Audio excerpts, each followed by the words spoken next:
Hey folks, it's Charlie in Westeros here, back this time with a Game of Thrones focused video on a fairly notable house in both the TV series as well as the Song of Ice and Fire book series.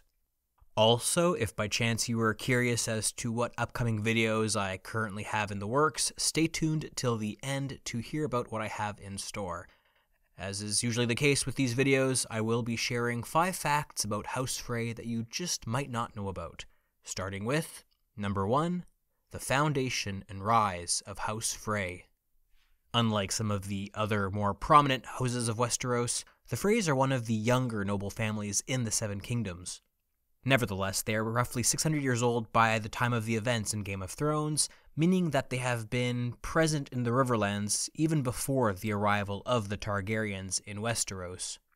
It appears that the first Lord Frey was a fairly minor noble who was awarded land in the area of the Twins and would build a rickety wooden bridge over the narrowest point of the Green Fork on the Trident River, along with a tower to overlook the passage.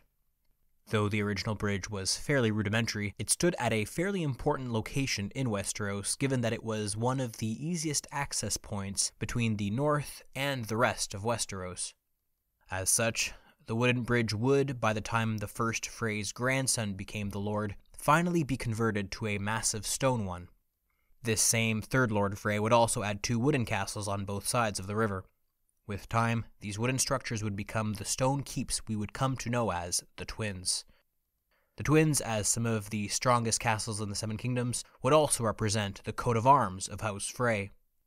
Also, and as mentioned, the seat of the house stood at a fairly strategic point in the Seven Kingdoms, and this would play a leading role in their growth. In order to pass through the bridge controlled by House Frey, the family would exact tolls from those who wished to traverse to the other side of the river.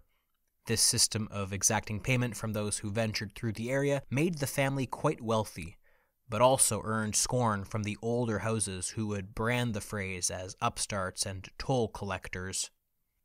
Nevertheless, they would continue to prosper, even acquiring House Charlton, House Arrynford, and House Hay as vassal noble families sworn to them.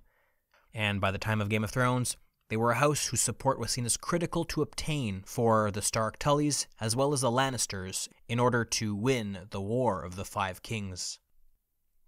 Number 2, a history of supporting usurpers and rightful claimants. As mentioned, the original Frey Lord was awarded land in the area of the Twins some 300 years before Aegon's conquest. However, it is not specifically mentioned who awarded the family that plot of land. What is known, however, is that the last kings native to the Riverlands, the Teagues, were wiped out roughly 400 years pre-Targaryen conquest, with the region passing into the hands of the Storm Kings of Storm's End, and would so remain for 300 years or so. As a result, it is reasonable to deduce that the Freys were gifted the land around the Twins by a Storm King, given that the Riverlands were firmly included in the Storm King's territory. Certainly this does not necessarily mean that the first of the Freys were supporting a non-native usurper per se, but it is an indication that at the very least they received their lands with the blessing of a king from a region outside of the Riverlands, and given the strategic location of their land, were potentially even expected to act as guards for the Storm Kings against invasions from the north. When the Targaryens landed in Westeros and sought to conquer the Seven Kingdoms, House Frey was by then subservient to King Harren the Black of the Iron Islands. Given how cruel and despised Harren was, however, it didn't take much for the Freys to rebel against the Ironborn and support the cause of Aegon the Conqueror. Some 40 years later, House Frey would support the oldest son of King Aenys Targaryen against his uncle, King Maegor the Cruel, who usurped the throne.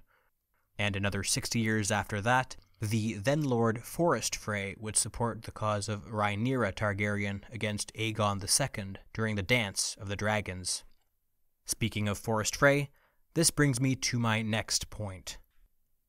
Number 3, the foolishly honorable Frey.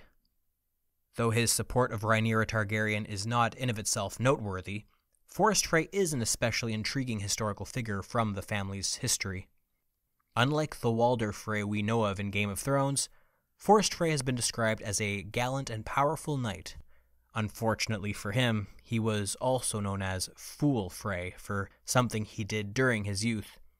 When the 15-year-old Princess Rhaenyra daughter of King Viserys, the first Targaryen, visited the Riverlands, the young Forrest boldly approached her and asked for her hand in marriage. While nothing evidently ever came of this proposal, Forrest was, many years later, one of the staunchest Riverland lords to support Princess Rhaenyra's claim to the Iron Throne during the Dance of the Dragons. Unfortunately for him, this support didn't take him very far, as he was killed in battle against Lannister forces who supported Rhaenyra's rival claimant.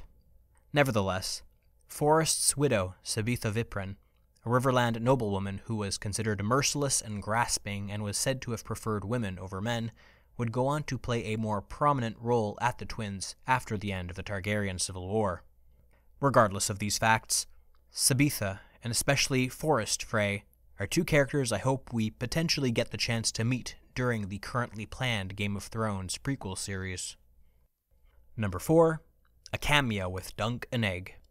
Speaking of cameos in spin-off series, House Frey, specifically the infant Walder Frey, played a unique role in another Game of Thrones prequel in the Tales of Dunkan Egg.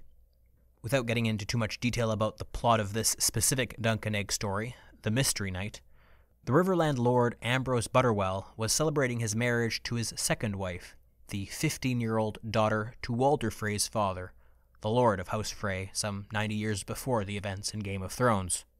Given that Lord Butterwell was marrying young Walder's older sister, the child who would go on to become one of the most loathed Game of Thrones characters was naturally present for the wedding.